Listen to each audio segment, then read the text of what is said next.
Hello students, आज मैं आपको एक कहानी के रूप में एक ऐसी चीज बताना चाहता हूँ जिससे आप आज इस वीडियो के थ्रू एक बहुत बढ़िया शिक्षा लेकर जाएंगे। देखो, जैसे अपने बोर्ड एग्जाम आने वाले हैं तो ये कहानी कुछ इसी पर रिलेटेड है। जैसे एक बार एक बड़े शहर का एक राजा होता है, तो राजा के पास एक राज मिस्त्री होता है। वह मिस्त्री राजा के लिए बहुत सुंदर सुंदर महल बनाता है। तो बहुत लंबे समय बाद में राजमिस्त्री की आयु 60 वर्ष से अधिक हो जाती है। तो राजमिस्त्री थोड़ा सा आलसी हो जाता है, मतलब उसकी एज के हिसाब से वो काम नहीं कर पाता। तो वो अपने राजा के पास जाता है और राजा जी से कहता है कि राजा जी, अब मेरी उम्र 60 प्लस हो चुकी है और मैं अब आपके कोई काम का नहीं हूँ, मतलब मेरे से काम नहीं हो पा रहा। तो राजा जी से कहते हैं, चलो राजमिस्त्री, तुम बस मेरा एक छोटा सा काम कर दो कि तुम एक महल बना दो, फिर उसके बाद में तुम छुट्टी चाहे तो लिख सकते। तो राजमिस्त्री राजा की आज्ञा का पालन करते हुए महल बनाने के लिए चलता है। अब राजमिस्त्री की आयु बहुत अधिक होने के कारण राजमिस्त्री अपने काम पर ध्यान नहीं दे पाता अच्छे से।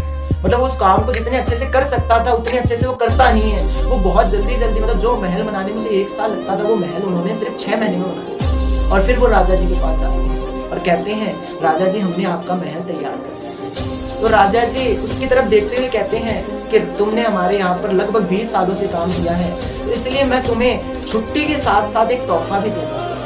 तो राजा जी जो राजमिस्त्री द्वारा जो उसका नया महल बना था वो उस राजमिस्त्री को उपहार के तौर में दे देता है। तो राजमिस्त्री के एक धोखा होता है, राजमिस्त्री को एक पश्चाताप होता है कि मैंने इतने बढ़िया बढ़िया महल बनाए और इस लास्ट महल में मैंने ऐसा क्या कर दिया कि राजा जी मुझे गिफ्ट दे रहा है तो मुझे अच्छा नहीं लग रहा। क्यों अच्छा नहीं लग रहा? क्योंकि राजमिस्त्री ने उस पर काम अच्छा नहीं किया। राजमिस्त्री चाहता तो उसे जैसे और महल बनाए थे उससे भी सुंदर बना सकता, पर राजमिस्त्री नहीं बना पाए। तो राजमिस्त्री के धोखा होता है कि काश में मेहनत करें। तो इस कहानी से हमें शिक्षा क्या मिलती है बच्चों? इस कहानी से हमें शिक्षा ये मिलती है कि हम पूरे साल बेहतरीन तरीके से पढ़ते हुए आए हैं और परीक्षा को अब मात्र 1.5 महीने शेष रह गए हैं। आपकी परीक्षा को भी इतनी ही है, हमारी परीक्षा को भी इतनी है। तो अब आप राजमिस्त्री की तरह थोड़ा सा ढीला या थोड़े आलसी ना बने। आप जैसे स्टार्टिंग से मेहनत करते हुए आ रहे हैं, आपने अपनी नींव को जैसे मजबूत करके रखा है, वैसे आप 1.5 महीने बेहतरीन तैयारी से पढ़ाई करें और फिर अपने इनाम का, अपने उपहार का आनंद लेने, तो फिर लास्ट में आपके धोखा हो सकता है। ठीक है,